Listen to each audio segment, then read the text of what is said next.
Hi there. I made or I modified a face shield. You can get these face shields off of Amazon for relatively inexpensive, and they are something you can take, and they're not so thick that you can't cut into them or anything. But I modified two of these. One I made for flutes, where you can come in from the side, but I did this one mostly for brass players to experiment with to see if it will make it work. I'm mostly a tuba and trombone and euphonium player these days, so I kind of had those in mind, but it should work also for trumpets and French horns, and even you can modify the hole in such a way that it'll work for saxophone players as well. But this should keep it in basically your air in your own personal space. And so I'm going to pick up my tuba here, and of course, the hole itself that I modified, it's not that advanced of a thing.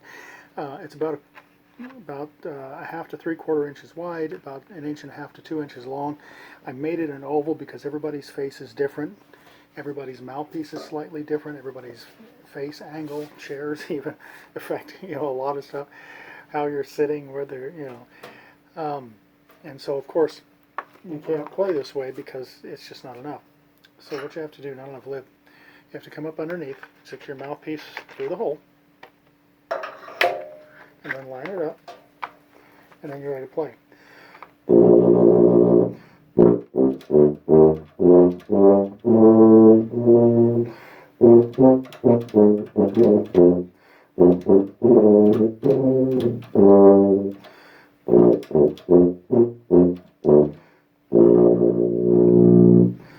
So there we are. Now, this should keep everything in your own personal space. I mean, when you're playing anyway, your air is going through the instrument, not out. It shouldn't be going out around you.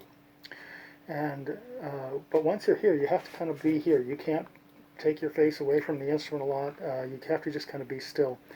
The foam pad that you attach here conflicts with the corner of my glasses a little bit. So if you wear glasses, or if you have students who wear glasses, they're going to have to contend with that a little bit. But it's not too binding. It's still usable, still workable.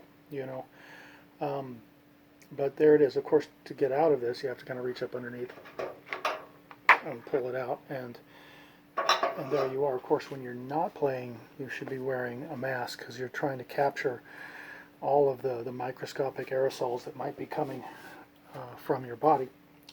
The other thing I might do with this is take just a microfiber cloth like this, and with binder clips or so, attach it to the bottom here. So if there is any air escaping down this way, hopefully a cloth like this here will catch it. I also made a kind of a cover for the tuba, top of the tuba for the bell while I'm playing. I don't know how much air even comes out of the bell while you're playing, if any at all, but it's something that other people will look at and think, oh, he should be having that covered up, So, well, okay, if it makes other people feel more comfortable having you play around them, sure, make a tuba mask. It's okay. The other issue, of course, being the water keys. That's a separate issue, maybe for a separate project. But there it is. There's a face shield modified for brass players. Should work for just about any instrument where your mouthpiece is coming right in here. I'm going to modify one now, I think, for saxophones soon, because it's going to be a slightly different shape of hole.